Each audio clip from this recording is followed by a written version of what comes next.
Bismillahirrahmanirrahim. Assalamualaikum warahmatullahi wabarakatuh. Alhamdulillahi ala ni'amih wa syukru lahu ala taufiqihi wa amtinani. Asyhadu an la ilaha illallah ta'ziman li sya'nih wa asyhadu anna Muhammadan abduhu wa rasuluhu ad-da'i ila ridwanih. Azka salawatullahi wa salamuhu alaihi wa ala alihi wa ashabihi wa man sanna bisunnatihi ila yaumi liqai rabbih. Ahyina Allahumma ala sunnatih wa amitna ala millatih wahsyurna fi zumratih ma'al ladhina an'amta alaihim minan nabiyyina wa siddiqina wa syuhada wa salihina wa hasuna ulaika rafiqa. Dzalikal fadlu minallahi wa kafa billahi alima. Qala Allah Ta'ala fi kitabihil karim, ya ayyuhalladzina amanu taqullaha haqqa tuqatih wa la tamutunna illa wa antum muslimun. Summa amma ba'du. Alhamdulillah, Bapak Ibu jamaah sekalian, hafizakumullah, pada malam hari ini sudah tahun 2022 ini ya. Berarti kiamat sudah dekat nih. Nah, memang Al-Qur'an sudah menyebutkan. Jadi kalau ada orang bilang kiamat sudah dekat, dari zaman Rasulullah saja kiamat sudah dekat. Hanya takarannya berapa lagi, nah ini yang memang dirahasiakan oleh Allah Subhanahu wa taala. Kita senantiasa bersyukur, mengingat-ingat kenikmatan, kebaikan, keutamaan yang Allah berikan kepada kita. Mudah-mudahan nanti coba dihitung, kalau yang biasa ngitungnya pakai kalender Masehi, sesekali hitung pakai Hijriah. Jadi kalau yang umurnya 50 tahun, kalau Hijriah bisa 55. Ya, kalau umurnya 60 tahun bisa lebih dari itu. Ya, karena ada selisih beberapa hari dalam setiap tahun antara kalender Hijriah dengan kalender apa? Masehi. Ya, mudah-mudahan Allah Subhanahu wa taala memberikan kepada kita umur yang panjang dan berkah dalam ketaatan kepada Allah, dan mudah-mudahan nanti pada waktunya kita meninggal dalam kondisi terbaik dan mudah-mudahan husnul khatimah. Amin ya rabbal alamin. Salawat dan salam kita sampaikan, haturkan kepada Rasulullah sallallahu alaihi wasallam. Mudah-mudahan Allah Subhanahu wa taala memberikan kekuatan, keistiqomahan kepada kita untuk bisa terus istiqomah mengikuti sunnah, ajaran, risalah yang dibawa oleh Rasulullah sallallahu alaihi wasallam. Bapak Ibu yang dirahmati Allah Subhanahu wa taala, pada malam hari ini kita akan membaca sirah seorang sahabat namanya Suhail bin Amru. Nah, ini jarang ini ya. Namanya siapa? Suhail bin Amru. Ya. Yang banyak di kita namanya Sahal. Dalam bahasa Arab kalau Sahal mudah, tapi besar. Kalau ada orang namanya Sahal tapi perawakannya kecil, nah biasanya pakai nih Suhail. Gitu. Umar orangnya besar. Kalau ada yang kecil, Umair. Umar tapi Umar kecil. Gitu, ya. Sama dengan yang lain banyak tuh. Ini kitab besar. Tapi kalau ada buku-buku saku yang masuk ke ini, nah dalam bahasa Arab disebutnya apa? Kutaib, buku-buku kecil, ya. Nah, ini juga sahabat ini namanya menggunakan nama Suhail bin Amru. Ya, dari awal, jazakallahu khair. Dari awal memang namanya Suhail bin Amr, ya. Dan sekali lagi saya mengingatkan, hati-hati memberi nama anak-anak kita, ya. Yang paling enak, paling mudah, cari nama-nama nabi, asma Allah, cantumkan di depannya. Kalau laki-laki Abdullah, Abdurrahim, Abdurrahman, itu paling selamat, ya. Tapi kalau nama-nama yang lain, selama konotasinya baik silahkan. Ya, tapi umumnya ada seorang sahabat yang namanya Az-Zubair bin Awam, itu nama anak-anaknya semuanya nama sahabat yang sudah mati syahid. Ketika ditanya kenapa? Saya berharap mudah-mudahan anak saya ini juga mereka meninggal dalam keadaan apa? Syahid. Ya, jadi nama ini bagi kita orang muslim adalah bagian doa dan harapan kepada Allah Subhanahu wa taala. Nah, siapa ini Suhail bin Amru? Beliau ini termasuk di antara sahabat Rasulullah sallallahu alaihi wasallam yang masuk Islam tapi masuknya belakangan. Ya, ketika peristiwa Fathu Mekah. Jadi kurang lebih berjumpa dengan Rasulullah SAW hanya 1 tahun bahkan kurang. Ya. Dan kisahnya, Bapak Ibu yang dirahmati Allah Subhanahu wa taala, Suhail bin Amru ini adalah Sayyidun min Sadati Quraisy. Ya, termasuk tokoh besar yang ada di mana? Quraisy, kota Mekah, gitu. Jadi kalau disebutkan Suhail itu tahu. Ya. Bahkan beliau disebutkan di sini khatibun min khutaba al-mufawwahin. Termasuk orang kalau ceramah itu ceramahnya menggelegar. Ya. Karena kalau dilihat orang-orang Arab itu kadang-kadang mereka bisa ngomong berjam 2 jam tanpa teks. Bahkan ada ulama yang menulis 1 kitab itu akhir dari paragrafnya semuanya huruf nun. Luar biasa ini. Ya. Jadi akhir semua paragrafnya itu adalah apa? Huruf nun. Ada lagi yang menulis huruf lam. Bahkan ada seorang ulama ya namanya Ibnul Qayyim menulis kitab namanya Nuniyah. Pokoknya semua ujung kalimatnya harus huruf nun. Itu sulit. Tapi orang Arab karena mereka ahli ya dan biasa dan bahkan termasuk mengapa risalah Rasulullah SAW mukjizat terbesarnya adalah Al-Quran, ini untuk menantang mereka. Sampai hari ini nggak ada yang bisa menafsirkan alif lam mim, nggak ada.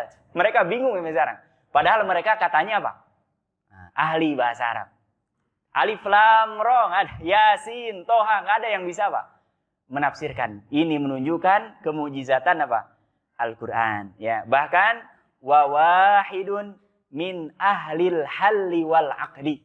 Termasuk di antara tokoh yang menentukan atau pemegang keputusan ketika ada sesuatu yang harus diputuskan di kalangan Quraisy. Masya Allah, ini orang ini memiliki keutamaan yang luar biasa. Tapi sayang, kalau nggak masuk Islam, ya ujung-ujungnya hanya bahan bakar api neraka. Gitu. Ya.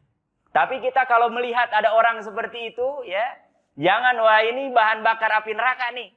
Nah, kalau masih hidup itu masih ada kemungkinan tuh. Ya, makanya orang Islam kalau ada yang berbuat maksiat nggak boleh mencela. Bahkan kata Rasulullah kalau ada yang maksiat dicela itu sama dengan menolong siapa? Setan. Ya, makanya kan ada kisahnya 99 orang dibunuh. Datang kepada kiai, datang kepada ustadz, datang kepada seorang alim, ada nggak pintu saya untuk taubat? Dia, emang dosa kamu apa? Saya membunuh berapa? 99 orang dan salah satunya ada saudara bapak. Oh nggak ada kalau itu nggak ada taubat, dibunuh lagi orangnya ini. Masya Allah. Jadi 100 ya kan? Iya, dari hadisnya nggak ada itu ya. Tapi ini biar bapak nggak terlalu serius ini kalau tegang biasanya nggak masuk gitu ya. Ini nggak masuk ya. Jadi ini jangan ada di antara kita yang menilai orang lain yang belum baik itu seolah-olah tertutup. Termasuk kita yang terlambat ini boleh jadi ya. Kalau mau mengejar malah bisa mengejar orang yang sudah apa? Duluan. Dengan apa? Ilmu. Karena dalam Islam ada amalan-amalan yang kecil tapi pahalanya besar di hadapan Allah Subhanahu wa taala, dan itu kalau tidak tahu ilmunya nggak bisa. Ya, jangan kalah dengan orang jualan. Ya, harga santri kualitas menteri. Gitu. Kan ada tuh ya, bikin pelang gede itu. Ya. Harga kaki 5 kualitas bintang 5. Itu ibadah-ibadah itu ada. 2 rakaat sebelum subuh itu pahalanya, keutamaannya di sisi Allah lebih besar, lebih agung daripada dunia dengan segala apa? Orang terkaya sedunia aja kita lihat angkanya, teh ini segimana ini uang? Gitu. Ini bayangkan, orang sebelum subuh dapat 2 rakaat kata Rasulullah, khairun minad dunya wa ma fiha. Berarti orang kalau yang mengejar tuh, dan kira-kira 2 rakaat sebelum subuh ini gampang apa mudah? Berat ya. Sebetulnya peluangnya gampang, tapi prakteknya memang butuh apa? Perjuangan. Orang kalau yang nggak tahu keutamaannya ya kalau dapat alhamdulillah, nggak dapat juga biasa-biasa saja. Tapi kalau yang tahu keutamaannya dikejar. Bahkan sebagian ulama dalam ilmu fikih kalau orang sudah mudawamah membiasakan, bahkan hampir tidak ketinggalan, kalau umpamanya tidurnya dia sampai telat bangun, dia harus mengqadha sholat sunnah 2 rakaat sebelum subuh, dilaksanakan setelah sholat sholat subuh. Gitu, Masya Allah. Ini luar biasa ya. Dan bahkan Bapak Ibu yang dirahmati Allah Subhanahu wa Ta'ala, Suhail bin Amr ini bukan hanya tidak mau masuk Islam, tapi termasuk di antara pembesar Quraisy yang justru malah menghalangi orang-orang Mekah untuk masuk Islam. Ini yang berat. Orang kalau nggak mau masuk Islam itu masih enteng urusannya. Dia hanya dosanya nggak mau masuk Islam.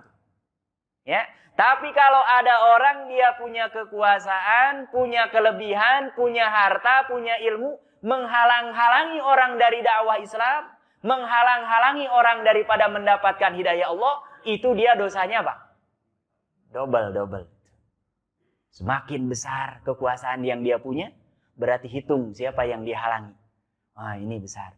Masya Allah. Tapi sekali lagi, hidayah itu di tangan siapa? Allah Subhanahu wa Ta'ala. Dan kadang-kadang caranya itu berbeda. Makanya kita orang muslim, orang-orang beriman, lakukan amal soleh sebanyak-banyaknya.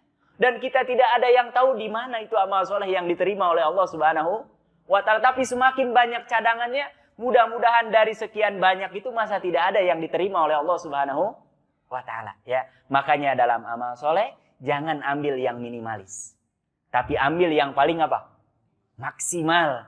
Kalaupun umpamanya tidak semaksimal pahalanya, nah, itu kita insya Allah akan mendapatkan apa? Pahala. Ya. Apa yang menyebabkan Suhail bin Amr masuk Islam? Ada kejadian. Ini Masya Allah. Makanya hidayah Allah ini mahal. Ya. Saya selalu mengingatkan anak-anak kita yang sudah terlahir muslim dijaga. Ya, minimal harus betul sholat 5 waktu, nggak ada tawar-menawar. Bapak mau punya anak insinyur silahkan, menteri silahkan, tapi kalau nggak sholat, udah wassalam. Jangan berharap, jangan jauh-jauh, termasuk nanti kita sudah tua, nggak mungkin dia mau berbakti.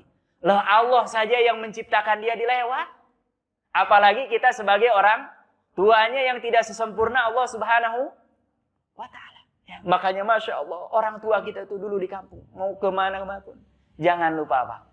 Nggak ada mereka yang memesankan, itu rata-rata orang di kampung itu polos-polos, tapi sebetulnya maknanya dalam. Karena orang kalau sudah lepas sholatnya, jangan tanya puasa, jangan tanya zakat, udah nggak mungkin itu. Makanya sebisa mungkin, dan Rasulullah SAW mengingatkan, termasuk amalan terakhir yang akan ditinggalkan oleh umat ini adalah apa? Sholat. Jadi orang kalau sholat 5 waktu masih terjaga, seahli maksiat apapun, insya Allah ada waktunya tuh dia akan dapat apa? Hidayah, akan kembali ke jalan yang benar. Ya. Nah ini Suhail bin Amr ini yang membuat pintu dia masuk Islam, diantaranya ibnuhu Abdullah, anak laki-lakinya yang bernama Abdullah, wa bintuhu Ummu Kulsum tabi'a Muhammadan sallallahu alaihi wasallam.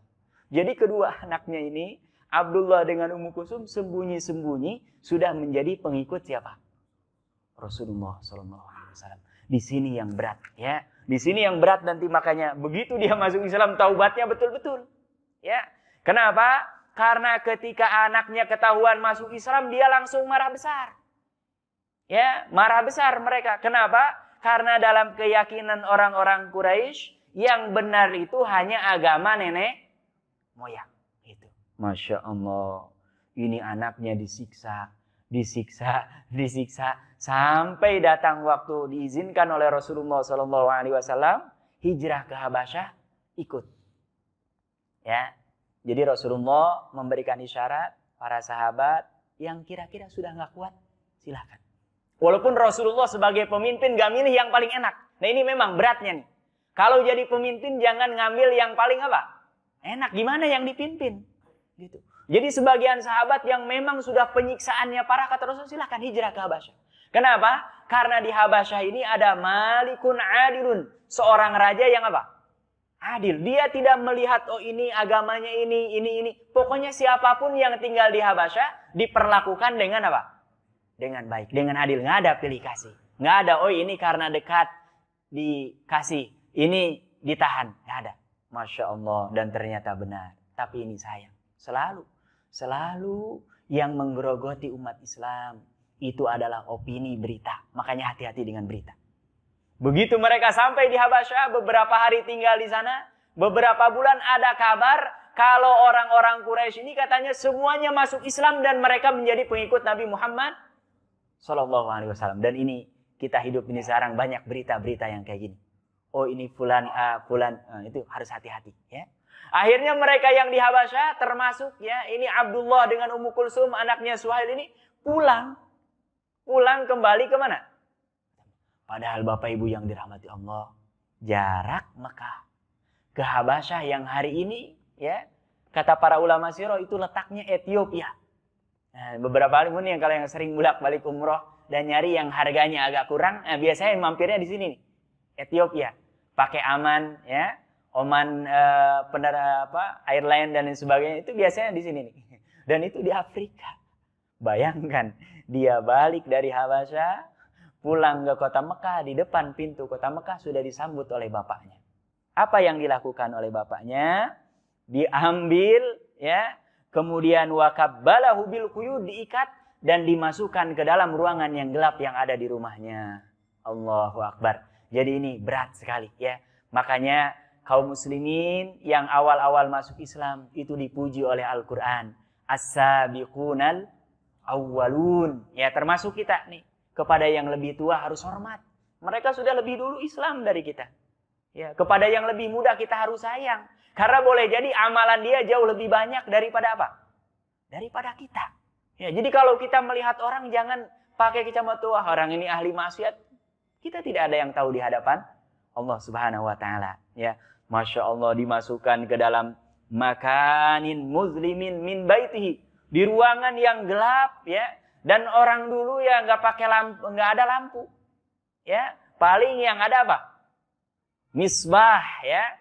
Misbah itu apa? Minyak tanah, atasnya pakai sumbu. Yang kalau kita dulu belajar itu baca kitab, ininya jadi hitam semua. Nah, termasuk hidung ini yang paling banyak. Itu Masya Allah. Dan tidak sedikit nasallallahu salamah. Mudah-mudahan kita dijaga oleh Allah Subhanahu Wa Taala. Kalau yang kurang hati-hati karena rumah orang dulu kan dari kayu, dari bilik bambu, banyak yang apa? Kebakaran kalau tidak hati-hati. Masya Allah. Ini dimasukkan ke dalam ruangan yang gelap. Dan kita bisa membayangkan kota Mekah. Mekah ini kayak di puncak atau kayak di mana? Panas. Panas. Ya Allah. Tapi mereka memperjuangkan Islam ini ya sampai segitunya. Kemudian setiap hari mereka disiksa, ta'zib ya. Makanya kita mendengar keluarganya Ammar bin Yasir ya. Kemudian Bilal bin Rabah, kemudian sahabat-sahabat yang lain yang disiksa luar biasa dan mereka hanya satu. Kalau balik lagi ke agama nenek moyang dimaafkan. Ini juga sama. Kamu kalau nggak mau disiksa gampang sudah murtad lagi dari agama siapa? Rasulullah SAW. Ya Allah, ini karena anak masih kecil, Bapak Ibu yang dirahmati Allah Subhanahu Wa Taala, dia pura-pura. Gitu. Nah makanya ini dalam Islam kalau kita dalam kondisi terdesak ada dua pilihan. Tetap kita menampakkan yang hak dan kita tidak mundur. Dan ini yang dilakukan oleh kebanyakan para sahabat dan termasuk Imam Ahmad bin Hanbal. Karena Imam Ahmad bin Hanbal ini dipaksa untuk mengatakan Al-Quran itu makhluk. Itu aja. Kalau Imam Ahmad ya bilang iya saya sudah lepas. Tapi beliau nggak mau. Dipecut, dipenjarakan. Ya. Sampai yang kata anaknya Abdullah biasanya kalau sholat malam itu ratusan rakaat.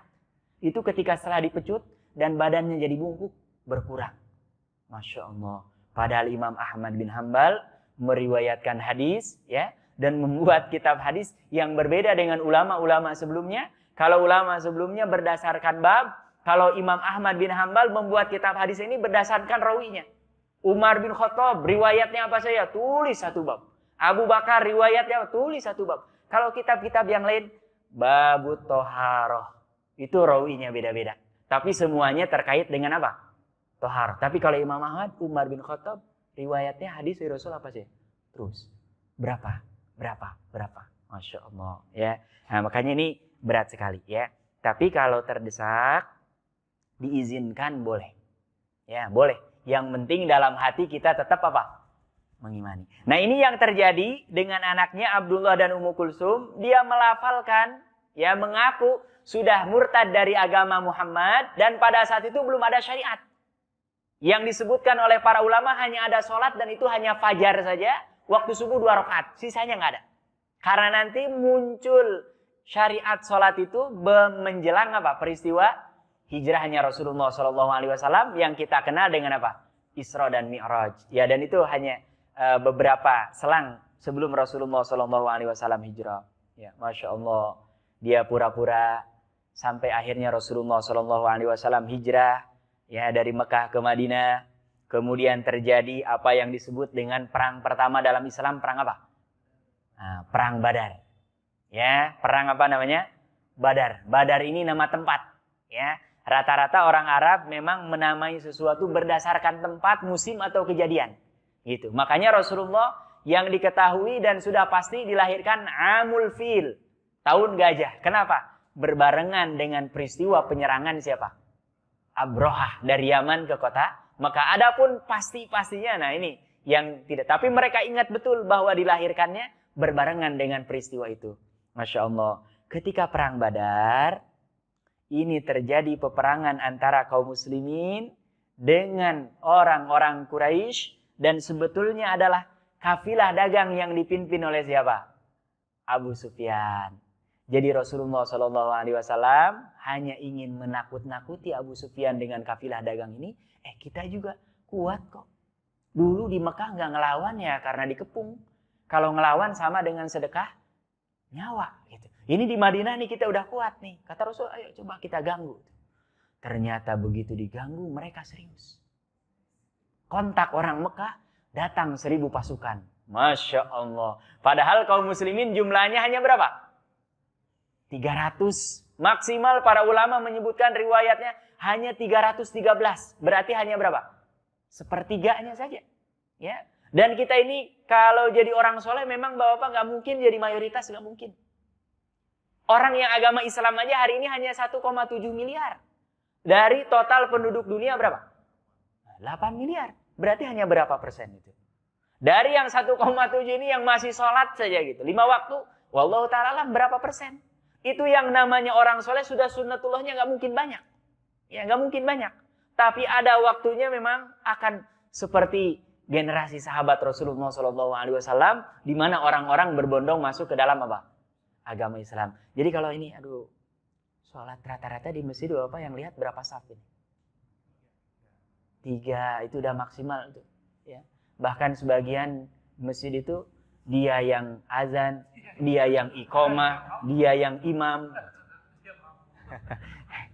Ada itu sebagian masjid, ya. Musola itu ada seperti itu. Masya Allah, ya. Apa yang harus kita lakukan? Justru kita harus bersyukur kepada Allah dan ajak orang, gitu. Ajak orang. Dan dengan itu kita mendapatkan apa? Pahala dari Allah Subhanahu wa taala, ya. Jadi ini tidak banyak, ya. Ini akhirnya kaum muslimin perang. Kata Rasulullah, kita di sini. Ada seorang sahabat yang usul. Rasulullah, ini wahyu atau ro'yun? Ya, ini wahyu yang Allah menentukan kita di sini atau hanya pendapat engkau saja strategi? Kata Rasulullah, ini pendapat saya saja. Oh, kalau gitu saya usul Rasulullah. Karena kemungkinan perang ini lama. Dan yang paling kuat dalam peperangan itu yang punya sumber makan dan minum. Jadi kalau umpamanya nggak perang-perang berkecamuk kan masih nunggu nih. Siapa yang berani nyerang duluan. Dan Rasulullah memang nggak niat perang. Ya, Masya Allah. Akhirnya sahabat ini Rasulullah sini. Dekat sumber air. Ya, makanya kalau baca Al-Quran itu Rasulullah posisinya di bawah. Karena dekat dengan apa? Sumber air. Masya Allah. Terjadi perang. 1000 lawan 300. Ini ada seorang sahabat namanya Zubair bin Awam. Itu kalau perang selalu pakai sorban warna kuning. Dan termasuk keistimewaan para sahabat bisa menyaksikan malaikat. Ya, kalau di Indonesia kita pernah ya kan lihat malaikat Jibril itu ditangkap polisi. Itu kayaknya nggak ada di dunia lain, nggak ada itu. Satu-satunya polisi yang bisa nangkap hanya di Indonesia. Malaikat nggak tanggung-tanggung. Sebelumnya ngaku nabi nggak kadung-kadung katanya malaikat lah. Ini ditangkap, gimana malaikat ditangkap polisi? Ini aneh. Tapi itulah memang negeri kita, Indonesia, ya. Secara logika kok bisa gitu orang ngaku jadi malaikat Jibril udah gitu ditangkap. Masya Allah. Ini kata para sahabat, kami menyaksikan malaikat Jibril, ya. Dan malaikat Jibril itu kalau datang wahyu kepada Rasulullah, kadang-kadang suara dentungan lonceng yang keras. Dan ini kata Rasul, wahyu yang paling berat itu kalau tiba-tiba ada dung, itu Rasulullah hampir pengang telinganya. Atau kadang-kadang malaikat Jibril seperti riwayat Umar bin Khattab itu pakai jubah putih, nyamar jadi manusia. Padahal dia malaikat Jibril. Nah ini ketika perang Badar, kan 300 lawan 1000 kan gak imbang. 1 lawan 3 ya. Kita berantem 1 lawan 3 kira-kira gimana? Ya kan? Baru mau mukul udah ditarik. Nah, gak bisa. Ya. Makanya yang berani main keroyokan itu perempuan tuh. Jadi kalau berani satu. Gitu. Kalau laki-laki makanya kalau laki 1 lawan 1. Ya. Makanya dalam bahasa Arab lebih dari 2 itu sudah jamak. Dan kalau jamak muannas. Perempuan gitu. Karena yang berani keroyokan hanya siapa? Perempuan. Kalau laki-laki harusnya 1 lawan 1. Ayo berantem. Ini Masya Allah. Pertolongan Allah Subhanahu Wa Ta'ala turun. Itu malaikat turun. Dan para sahabat baca nanti riwayatnya tentang perang Badar. Itu banyak menyaksikan. Tiba-tiba ada angin. Dan ini para sahabat melihat langsung. Itu ada malaikat berubah. Dan itu mirip menyerupai siapa? Zubair bin Awam. Mengenakan imamah. Imamah ini sorban. Dan orang Arab kalau pakai sorban apa? Seperti ibu-ibu pakai jilbab. Ya, makanya orang Arab nih tutup gitu. Ya, tutup kepalanya. Khususnya Arab Saudi dan negara-negara Teluk. Ya, kalau Mesir dan lain sebagainya di negara-negara Afrika itu tidak. Masya Allah. Ketika perang Badar, ini terjadi perang yang diharapkan oleh Suhail bin Amru ini, anaknya yang pernah ikut. Nah, dalam persepsi dia kan sudah ikut dengan Nabi Muhammad nih. Maju. Bunuh nih Muhammad. Apa yang terjadi? Anaknya malah gabung ke pasukan kaum muslimin gitu. Ini Suhail bin Amr pusing dia. Dia berharap tadinya supaya anaknya ini yang membunuh pembesar-pembesar kaum muslimin, termasuk yang diincar adalah siapa? Rasulullah SAW. Ini dia malah gabung ke pasukan kaum muslimin. Tambah lagi lebih parah Bapak Ibu yang dirahmati Allah Subhanahu Wa Ta'ala. Perang Badar yang menang kaum muslimin apa orang-orang Quraisy? Kaum muslimin. Suhail bin Amr termasuk di antara orang Quraisy yang ditawan. Ya, tapi karena dia orang kaya, pembesar Quraisy, akhirnya dia sanggup untuk membayar tebusan. Gitu. Tapi kata Umar takut-takutin. Da'ni ya Rasulullah. Biarkan saya Rasulullah sallallahu alaihi wasallam anza'u saniyatahu. Biar saya copotkan dulu gigi gerahamnya. Gitu. Kita memang butuh nih kadang-kadang orang kayak Umar nih. Hanya untuk nakut-nakuti saja gitu. Ya. Umar itu kalau ada yang aneh-aneh, Rasul izinkan saya penggal lehernya. Orang penggal lehernya kan takut. Dan orang jangan gambarnya lihat Umar bin Khattab saja sudah apa? Takut perawakannya. Al-Gojo. Ya, siapa yang gak takut? Masya Allah. Kemudian apa kata Rasulullah? Ini yang harus kita pakai ini. Ya. Kalau dalam ilmu dakwah jangan pakai kekerasan. Jangan pakai kekerasan. Ya. Kecuali kalau kita hakim, qadhi silahkan. Ya, putuskan ini. Tapi kalau dakwah, cari yang paling lembut. Apa kata Rasulullah SAW? Da'huma ya Umar. Jangan. Kebayang kalau saat itu Rasulullah mengizinkan giginya rontok semua. Kira-kira ada peluang dia mau masuk Islam apa enggak? Enggak mungkin. Kita pernah dikeroyok sama orang masjid, kira-kira mau nggak datang ke masjid? Enggak mungkin, itu pasti. Orang kalau kita nih jadi jamaah masjid pasti bakal kayak gini nih kelakuannya. Itu pasti, image-nya seperti itu. Makanya Rasulullah itu berpikirnya panjang. Ya. Ditawari di perang Uhud aja, turun mereka, Rasulullah, biarkan kami jungkirkan ini bukit Uhud. Kalau saya mungkin sikat bril, gitu. Ya kan? Orang kita Rasulullah sampai Rasulullah enggak. Kata Rasulullah, jangan. Kalau ini bapak-bapaknya enggak beriman, saya berdoa berharap kepada Allah mudah-mudahan anak cucunya. Gitu. Nah ini dalam dakwah harus mikirnya gitu. Mikirnya apa? Jangka panjang, jangan main sikat. Ya. Kalau kayak tadi kan kita tawarin dipukul orang, sikat. Ya. Kalau perlu jangan kasih. Tapi ini Rasulullah, jangan. Ternyata Masya Allah. Ya. Kebayang kalau ini giginya rontok sama Umar, nggak ada peluang dia masuk Islam. Saya nggak begitu yakin kalau dia nanti bisa masuk apa? Islam. Masya Allah. Dibiarkan oleh Rasulullah SAW. Dia bayar tebusan, pulang ke kota Mekah. Ya. Dan terjadi apa yang disebut dengan perjanjian Hudaybiyah. Dan karena Suhail bin Amr ini orangnya cerdas, orangnya berwawasan luar biasa. Dan termasuk kalau ngomong itu teratur. Ya, makanya orang kalau ngomong nggak teratur jangan bikin undang-undang, kacau. Karena undang-undang itu kata per kata saja maknanya apa? Beda. Implikasinya beda. Gitu, Masya Allah. Makanya kalau orang yang kira-kira nggak mampu, jangan. Gitu. Ya, orang tukang kayu kok jadi bikin undang-undang ya bengkok semua. Kan bengkok semua susah. Gitu. Masya Allah. Ini yang dikirim ke Hudaybiyah ini siapa? Suhail bin Amr. Tapi ini Bapak Ibu yang dirahmati Allah Subhanahu wa taala, ketika Rasulullah Shallallahu alaihi wasallam membuat perjanjian, karena kan Hudaybiyah ini Rasulullah mau umroh. Tiba-tiba di tengah jalan malah apa? Dicegat. Rasulullah ngirim Utsman, kabar berita Utsman dibunuh katanya. Kan ini wah, situasinya para sahabat akhirnya mereka datang, akhirnya dibuatlah perjanjian. Walaupun perjanjian ini tadi balik lagi Umar ini paling ngamuk. Rasulullah masa kita 2 tahun nggak boleh masuk ke sana. Dan kalau nanti boleh ke sana, aturannya harus gini. Kalau ada orang Islam yang kembali ke agama nenek moyang boleh. Tapi kalau mereka nggak boleh, ada yang ikut siapa? Ini kan nggak benar, kata Umar, jangan. Tapi Rasulullah kembali berpikirnya apa?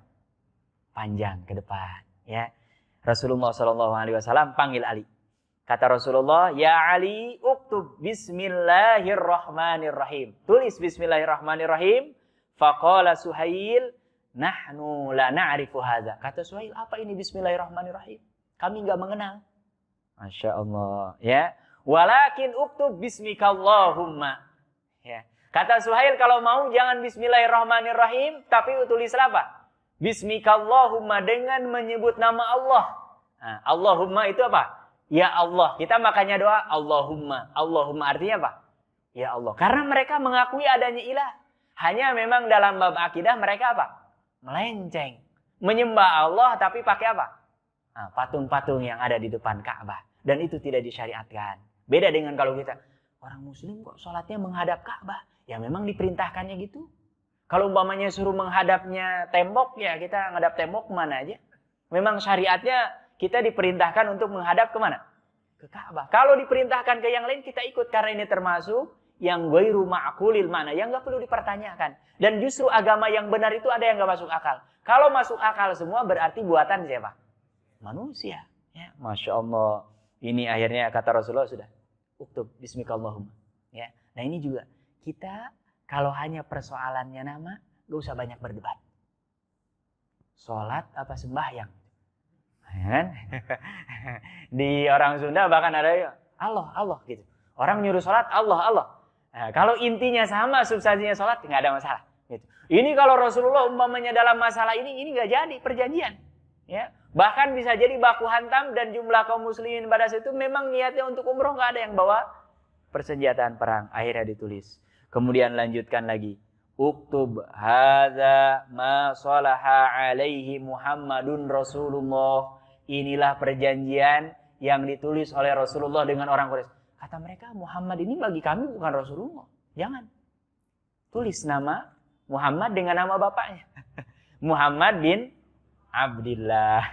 Tulis lagi kata Rasulullah. Sudah, Muhammad bin Abdillah. Ya. Nah ini juga kita, kalau yang nggak terlalu substansi, nggak apa-apa ngalah. Gitu ya, nggak apa-apa ngalah. Yang penting nanti kita berharap bahwa nanti di masa yang akan datang akan mendapatkan apa? Maslahat yang jauh lebih besar. Ya Allah. Disebutkan poin-poinnya sampai terakhir, akhirnya disepakati pulang ya. Bapak Ibu yang dirahmati Allah Subhanahu wa taala, kaum muslimin tidak jadi umroh tuh ya. Kemudian pulang lagi ke kota Madinah sampai nanti ada peristiwa Fathu Mekah. Nah, ini hebatnya orang-orang yang beriman, ketika berkuasa tidak akan menzolimi minoritas. Ya, ini adalah dusta terhadap Islam kalau yang mengatakan kaum muslimin berkuasa itu pasti akan menindas siapa? Minoritas.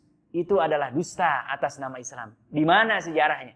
Hari ini saja saudara-saudara kita muslim di Palestina. Ribuan, jutaan yang sudah mati. Itu ketika diangkat ke PBB hanya dibilang apa? Ini kan hanya apa? Berantem antara Hamas dengan Fatah. Itu mereka. Ini kan berantem antar mereka saja. Padahal jelas-jelas siapa?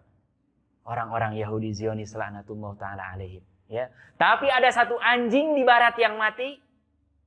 Itu mereka teriak-teriak. Bukan HAM lagi. Tapi hak asasi apa? hewaniyah gitu. Anjing mati diurusin. Padahal anjing ini kalau dilepas Allah yang mengatur apa? Rizkinya. Tapi ini jutaan orang ketika diadukan nih gimana nih PBB diem aja nih. Nah, ini kan mereka nih Hamas dengan Fatah nih berantem. Biarin aja. La haula wala quwata illa billah. Tapi memang sunnatullah. Orang kalau kalah nggak bisa, pasti ngikut yang menang. Kalau dalam kondisi kalah pasti ngikut siapa? Yang menang pasti. Makanya kita ini orang muslim harus selalu di atas. Kalimatullahi hiyal ulya. Kalimat Allah itu tidak boleh dibawa. Karena kalau dibawa diinjek. Kita harus selalu apa?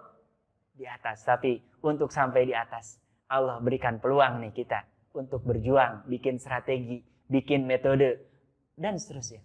Dalam politik, ekonomi, sosial, budaya. Karena kalau umpamanya Allah mau sebetulnya gampang semua diislamkan saja.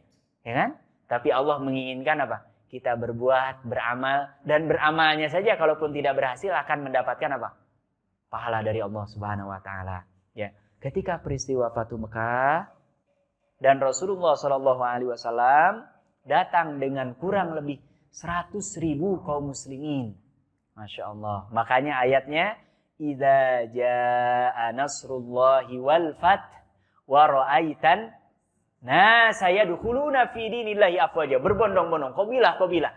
Satu kampung, satu negeri itu masuk Islam semua. Makanya 100.000 bayangkan. Sedangkan orang Quraisy yang ada bukan nambah, malah apa? Berkurang.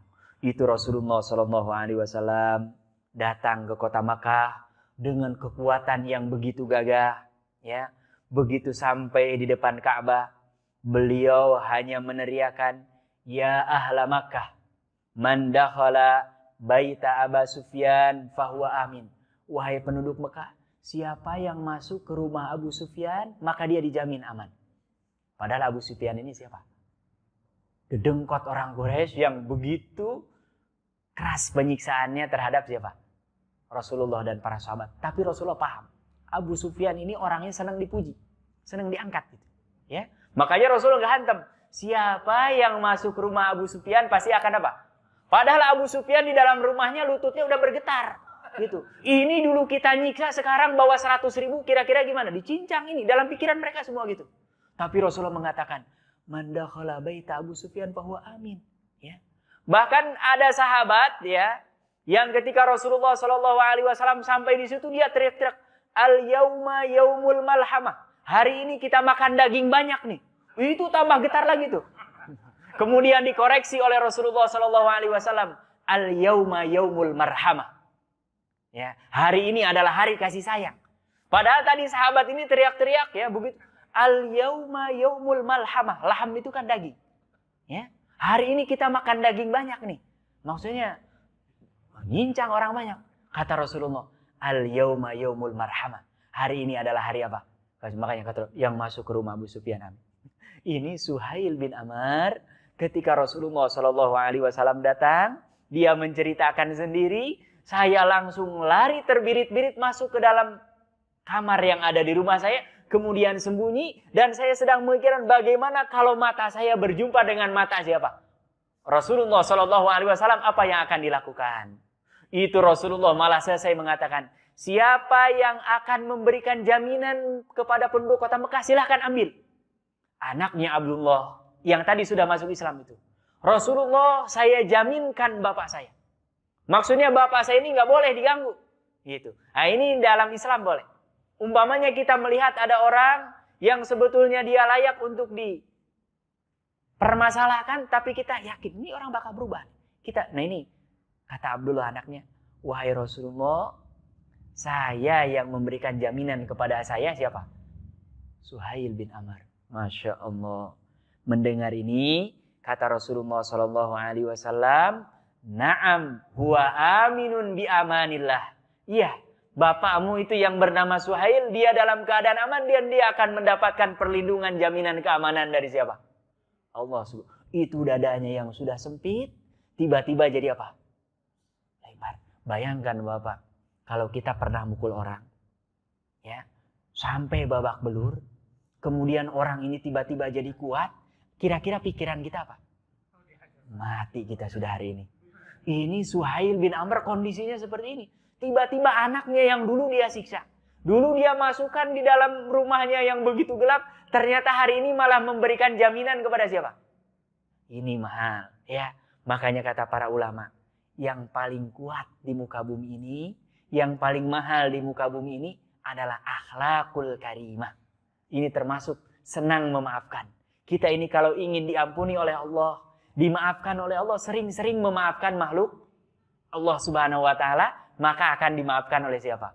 Allah. Itu Suhail bin Amr.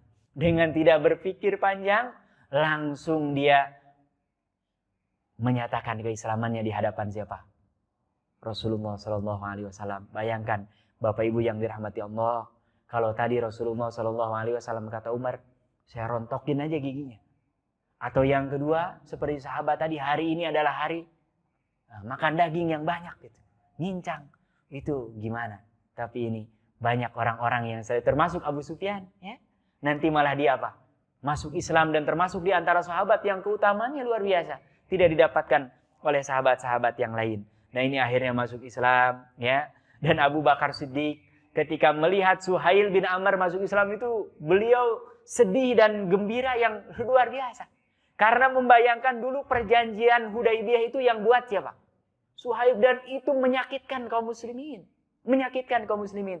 Tapi kata Abu Bakar, alhamdulillah, hari ini dia mendapatkan hidayah Allah Subhanahu wa taala. Bahkan dalam pikiran para sahabat, ini Suhail bin Amr untuk bisa mendapatkan hidayah berat.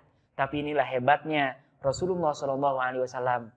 Makanya saya sering mengatakan, kalau ada ingin mengislamkan orang, mengajak kebaikan orang, gak perlu dengan menteror, gak perlu dengan teriak, apalagi dimarahi. Beli gorengan sekresek 10.000, beli jeruk nih pinggir-pinggir jalan, silaturahim ke rumahnya. Orang kalau sudah tersentuh hatinya, apalagi diberi, dia akan memberikan sampai jiwanya, hartanya, semuanya. Kalau dia sudah apa? Merasa bahwa orang ini berbuat baik. Karena sudah tabiat manusia seperti itu. Kalau dibaiki nggak mungkin, walaupun kita nggak suka, tapi ada waktunya pasti kita akan mengakui kebaikan orang ini. Ya, makanya kalau ada kita, ini orang didakwahi udah, dimarahin udah, termasuk anak kita. Ya, kadang-kadang banyak orang tua yang putus asa. Saya bilang kalau bapak ibu putus asa, jangan berharap ya dari gurunya. Kita saja yang sedarah sedaging udah putus asa, gimana gurunya? Ya kan? Ya? Yang ngajar itu kan nggak mungkin, itu dia hanya ngajar. Kalau kita orang tuanya yang nggak bisa milih, itu kalau guru kan kita bisa milih, apalagi kuliah. Saya mau pelajaran ini, dosennya mau ini. Tapi kalau orang tua melahirkan anak, anaknya bisa milih apa nggak? Kira-kira nih kita kalau ditanya, ya, kalau ditanya boleh milih, mau nggak nih lahir dari orang tua kita? Kayaknya bakal banyak yang milih, ntar mendingan yang sebelah deh. Semua pasti gitu. Tapi Masya Allah, ini adalah darah daging yang bahkan nanti di hari kiamat pun akan disebut dengan nama bapaknya. Makanya kalau baik akan kebawa kebaikannya. Kalau buruk juga akan kebawa apa? Keburukannya. Makanya kita berdoa. Mudah-mudahan ya, termasuk doa kita, Rabbana hablana min azwajina wa dzurriyyatina qurrata a'yun waj'alna lil muttaqina imama. Bapak Ibu yang dirahmati Allah Subhanahu wa taala, setelah masuk Islam, Suhail bin Amr, karena dia merasa banyak ketertinggalan dan secara ekonomi harta dia sudah cukup, ya, karena pembesar Quraisy, akhirnya dia apa? Menghususkan diri termasuk yang banyak talaki Al-Qur'an kepada sahabat yang mulia yaitu Mu'adz bin Jabal. Ya. Jadi beliau belajar tiap hari kepada Mu'adz, ya, talaki beberapa ayat, ya. Nah, ini saya termasuk menganjurkan, ya. Bahkan ada seorang kiai doktor ahli tafsir dari Jamiatul Imam, Kiai Haji Dr. Musli Abdul Karim, beliau termasuk yang bercita-cita, mudah-mudahan saya punya pesantren untuk lansia. Karena banyak yang lansia ini malah sudah tua, pensiunan, sudah nggak butuh uang, tapi nggak tahu apa yang dia lakukan. Gitu. Padahal ini adalah detik-detik yang menentukan. Kalau umpamanya di akhir-akhir ini kita dalam keadaan husnul khotimah, selalu kondisi terbaik, sholatnya terjaga, sering berinteraksi dengan Al-Quran, sering zikir, sering mendengarkan kebaikan-kebaikan, insya Allah ketika ajal datang itulah yang akan dia bawa. Tapi kalau umpamanya dalam kondisi yang apalagi nauzubillah buruk, ya, itu khawatir ketika nanti sakaratul maut yang akan mempengaruhi dia juga adalah apa? Keburukan-keburukan. Dia setiap hari datang talaki dengan Mu'adz bin Jabal. Saya selalu mengatakan, bapak yang sudah pensiun, ya, apalagi anak-anaknya sudah besar, sudah nggak punya beban, jangan terlalu banyak mainannya ke yang mubah-mubah. Harus larinya sudah fardu sunnah, fardu sunnah, fardu sunnah sudah. Ya. Karena kata para ulama hidup ini kalau dibayangkan, disamakan dengan jual beli bisnis, itu yang fardu-fardu itu sama dengan modal. Ya. Yang namanya modal dalam bisnis wajib balik. Makanya kalau ada orang sudah nggak sholat 5 waktu, puasa Ramadan nggak itu, jangankan untung, modal aja apa? Nggak balik. Ya. Tapi kalau orang sudah fardunya lengkap, sempurna, ditambah dengan nawafil, yang sunnah, rawatibnya, duhanya, tahajudnya, tilawah Al-Qur'annya, bahkan pakai hizb, ya. Hizb itu apa? Pokoknya 1 juz, sekian hari berapa ayat. Nah, itu sudah jadi program. Hizb itu dulu asalnya para sahabat, mereka terbiasa mayoritas hatam Al-Qur'an 7 hari. Itu rata-rata. Sampai termasuk kepada ulama-ulama, itu rata. Dan 7 tahun ini yang saya sampai hari ini ngulik-ngulik gimana nih. Lembaga pendidikan anak 7 tahun sudah hafal Quran.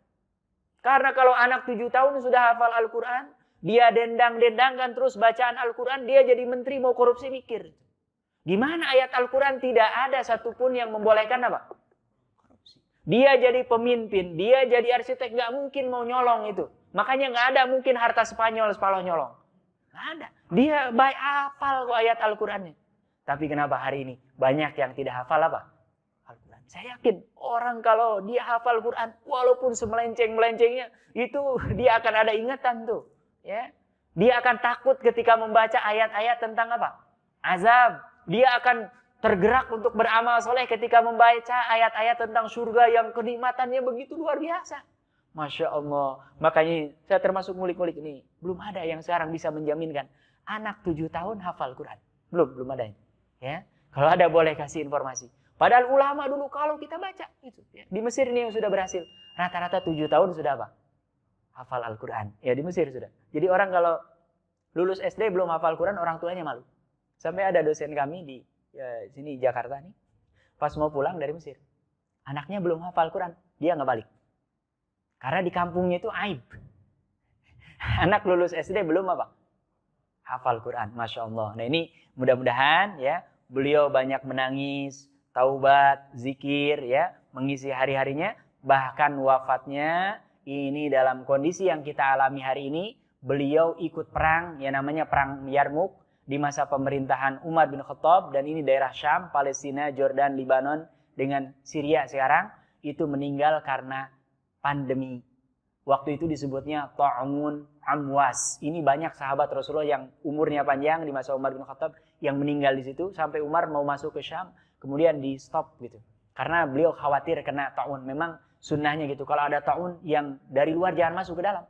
Yang dari dalam jangan masuk keluar, itu sudah hadis Rasulullah SAW dari sejak lama. Nah ini beliau meninggal dan termasuk orang-orang yang meninggal dalam kondisi pandemi. Kalau mereka beriman dalam keadaan yang terbaik, insya Allah mudah-mudahan mereka syuhada. Ya, karena itu meninggal bukan karena pilihan, tapi ini adalah takdir dan ujian dari Allah Subhanahu wa Ta'ala. Mudah-mudahan kita yang sudah baik semakin bertambah kebaikannya dan amal-amal soleh kita diterima oleh Allah Subhanahu wa Ta'ala. Kita yang belum mau kapan lagi. Yang lebih muda dari kita sudah banyak yang meninggal duluan, ya. Apalagi kalau yang sudah lebih tua dari kita sudah pasti itu.